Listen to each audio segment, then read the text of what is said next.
লোকসভা ভোটের আগে পথে সাংসদ অধীর রঞ্জন চৌধুরী কান্দি এবং বড়োয়াতে একাধিক প্রকল্পের উদ্বোধনে প্রদেশ কংগ্রেস সভাপতি তথা বহরমপুরের সাংসদ অধীর রঞ্জন চৌধুরী।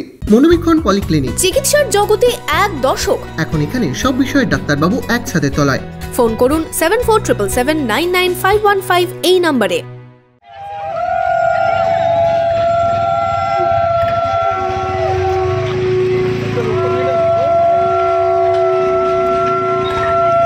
দিনভর কান্দি মহকুমায় একাধিক কর্মসূচিতে যোগ দিলেন সাংসদ অধীর চৌধুরী।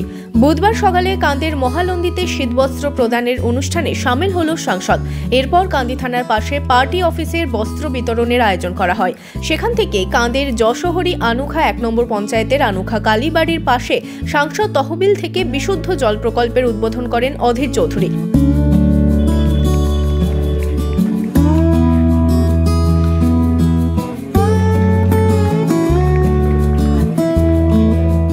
কালীবাড়ি দর্শনও করেন তিনি। কান্দির পাশাপাশি বড়োয়া গ্রামীণ হাসপাতালে সাংসদ তহবিল থেকে আরও একটি জল প্রকল্পের উদ্বোধন করেন বহরমপুরের সাংসদ। আমার এমপিআরে কিছু কাজ হয়েছে, যেমন সোলার ওয়াটার প্ল্যান্ট, তার পাশাপাশি কর্মী সভা করলাম, দেখতে পেলেন আপনারা। কর্মীদের উদ্দেশ্যে কি বার্তা দিলেন? বার্তা একটাই যে আমরা ঐক্যবদ্ধভাবে লড়ব।